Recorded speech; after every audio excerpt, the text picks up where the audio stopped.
Dear students, welcome to the class.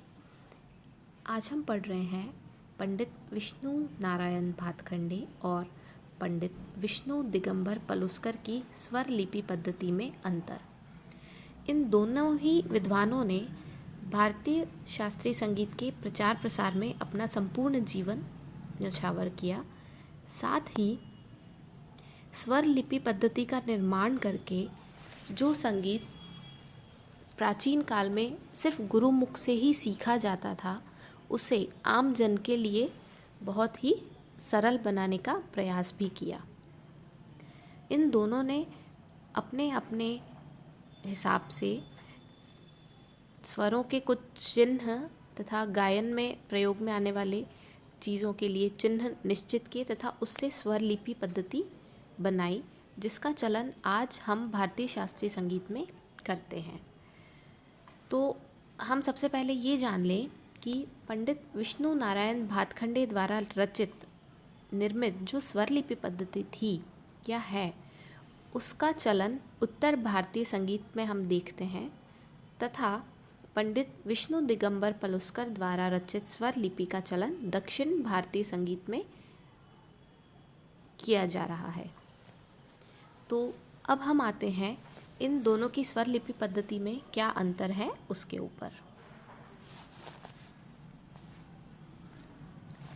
तो ये है पंडित भातखंडे और पलुस्कर जी की स्वर लिपि पद्धति में अंतर।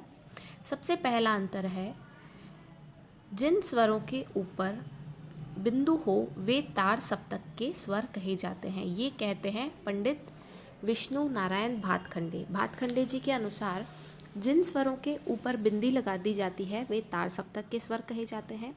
वहीं पर पलुस्कर जी ने कहा है कि जिन स्वरों के ऊपर खड़ी लकीर खींच दी जाती है वे तार सप्तक के स्वर कहे जाते हैं। अर्थात अगर स्वर के ऊपर बिंदी है तो वह तार सप्तक का स्वर है, ऐसा भातखंडे जी कहते हैं, और अगर स्वर के ऊपर खड़ी लकीर है तो वह पलुस्कर जी द्वारा कहा गया है।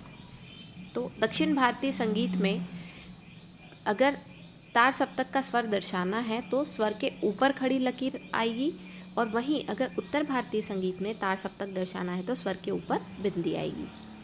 अब हम आते हैं मंद्र सप्तक पे।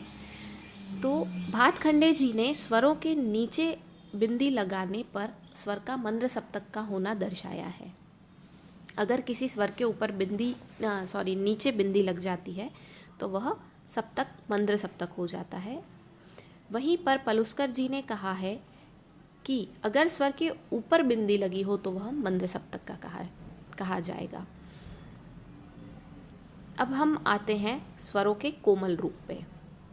भातखंडे जी के अनुसार जिन स्वरों के नीचे आड़ी लकीर होती है वे कोमल स्वर कहे जाते हैं। अर्थात हमें कोमल गंधार, कोमल ऋषभ अगर दिखाना है तो हमें स्वर के नीचे एक आड़ी लकीर खींचनी होगी। वहीं पर विष्णु दिगंबर पलुस्कर जी की स्वर लिपि पद्धति, जो कि दक्षिण भारत में मान्य है, उसमें अगर स्वर के नीचे हलंत लगा होता है तो वह कोमल स्वर कहा जाता है। कोमल स्वर दर्शाने के लिए उसके नीचे हलंत का प्रयोग दक्षिण भारतीय संगीत में चलता है। अब हम आते हैं स्वर तीव्र मध्यम की ओर। हम जानते हैं कि सिर्फ एक ही स्वर है जो तीव्र होता है और वो है मध्यम स्वर। तो पंडित विष्णु नारायण भातखंडे ने तीव्र मध्यम स्वर दर्शाने के लिए स्वर के ऊपर खड़ी लकीर खींची, और वहीं विष्णु नारायण भातखंडे ने विष्णु दिगंबर पलुस्कर ने तीव्र स्वर दिखाने के लिए स्वर के नीचे उल्टे हलंत का प्रयोग किया है। कोमल स्वर दिखाने के लिए हलंत का प्रयोग, जिस प्रकार हम हिंदी में हलंत लगाते हैं, अगर स्वर के नीचे हलंत लगा हुआ है तो वह कोमल हो जाएगा, लेकिन वहीं पर अगर स्वर के नीचे हलंत उल्टा लगा दिया गया है तो वह तीव्र मध्यम कहा जाएगा। अब हम आते हैं स्वरों को एक साथ गाने की प्रथा पर।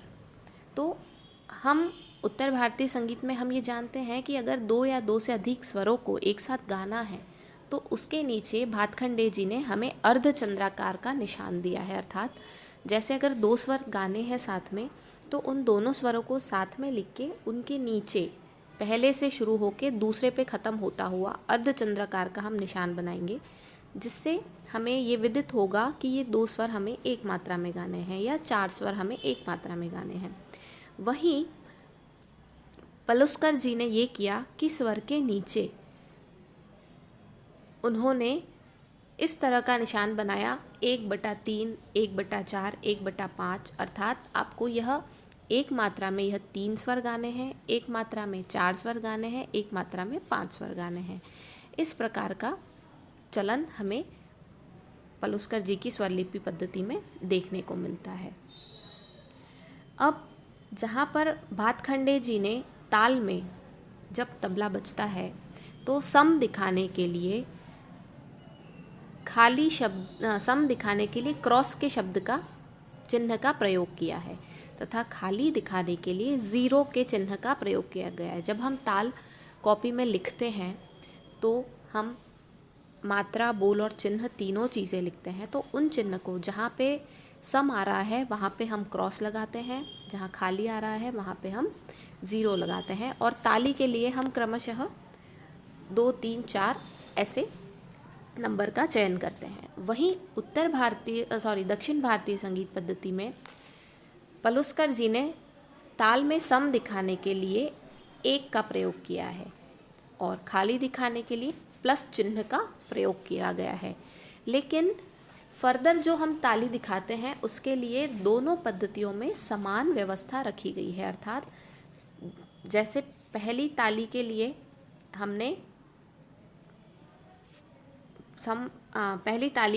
हमने क्रॉस सम दिखा दिया और वहाँ पर हमने 1 लिख दिया, लेकिन जो दूसरी, तीसरी, चौथी ताली आएगी उनके लिए क्रमशः 2, 3, 4, 5 यह व्यवस्था दोनों ने समान कही है। अंत में जो अंतर हमें देखने को मिलता है वह है अवग्रह चिन्ह का। जब हम गायन में एक ही स्वर को लंबे टाइम तक गाते हैं तो हम बार बार उस स्वर को लिखते नहीं हैं, हम पहली बार स्वर लिख के उसके आगे अवग्रह चिन्ह का प्रयोग कर लेते हैं। अवग्रह जिसका चिन्ह होता है S, तो हम यह समझ जाते हैं कि जो स्वर शुरुआत में लिखा हुआ है उसे जितने अवग्रह पीछे लिखे हैं उतनी मात्रा तक हमें गाना है।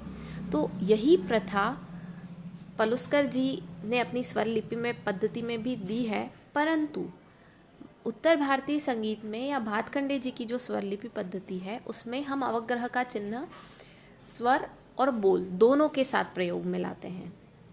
जब हम स्वरलिपि किसी भी ख्याल की या किसी भी गीत की स्वरलिपि हम स्वरलिपिबद्ध करते हैं तो उसमें स्वरों के अवग्रह के टाइम पे भी हम एस का चिन्ह लगाते हैं और बोल के अवग्रह के टाइम भी हम एस का चिन्ह लगाते हैं। परंतु पलुस्कर जी ने स्वरों के साथ तो एस चिन्ह का प्रयोग किया है, लेकिन बोल के साथ उन्होंने बिंदु का प्रयोग किया जाना निश्चित किया है। तो ये थी कुछ अंतर। बाकी चीज़ें जिस प्रकार से हम देखें, कर्ण स्वर की बात करें या मध्य सप्तक की बात करें या शुद्ध स्वरों की बात करें, तो ये कुछ चीज़ें जो हैं जो हमें समान देखने को मिलती हैं। तो ये मुख्य अंतर पंडित विष्णु नारायण भातखंडे और पंडित विष्णु दिगंबर पलुस्कर की स्वरलिपि पद्धति में रहे। आप सभी का आज की क्लास में उपस्थित होने के लिए धन्यवाद। अगली क्लास में फिर मिलेंगे। Thank you.